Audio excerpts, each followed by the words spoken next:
जय हिंद दोस्तों।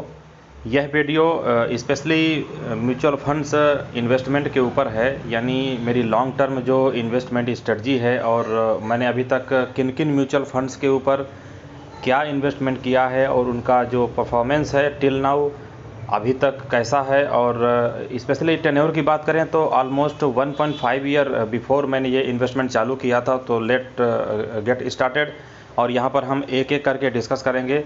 तो चलिए हम इस सेगमेंट पर अपने डैशबोर्ड पे क्लिक करते हैं।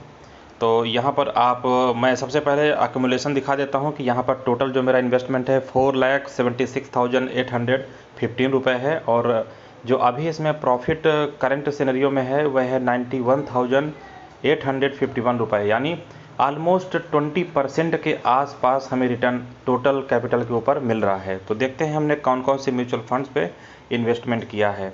तो सबसे पहले मैं आपको दिखाना चाहूँगा जो टैक्स सेवर फंड है, मेरे एसेट टैक्स सेवर फंड, यहाँ पर मुझे 40% का CAGR यहाँ पर मिल रहा है। और SBI स्मॉल कैप फंड है सेकेंड वन, जहाँ पर 27% का रिटर्न है। कैनरा रुबेको टैक्स सेवर फंड, यहाँ पर 24% का रिटर्न है। और फोर्थ वन है पराग पारेख फ्लैक्सी कैप फंड, जहाँ पर मुझे 18% का रिटर्न मिल रहा है।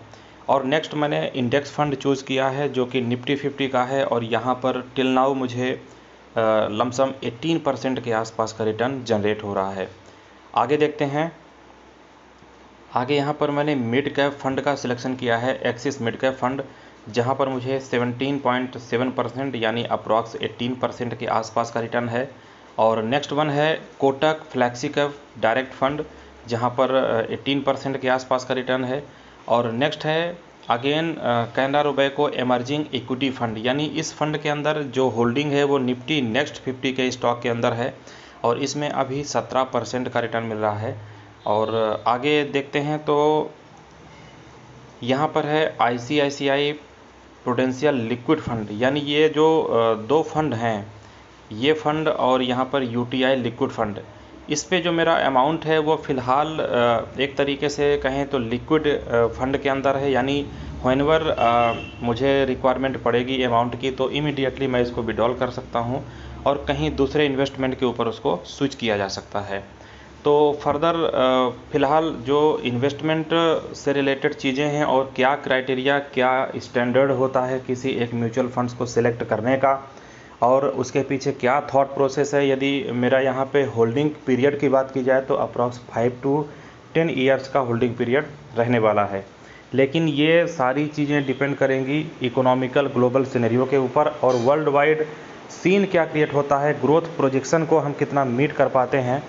तो इन सारे पैरामीटर्स के ऊपर हम अपनी होल्डिंग अवधि को प्लस या माइनस करेंगे। मे बी कि कोई यदि सिनेरियो हमें नेगेटिव क्रिएट होता दिखाई दे तो हम अपने फंड को स्विच करेंगे और अपने अमाउंट को प्लस या माइनस करेंगे।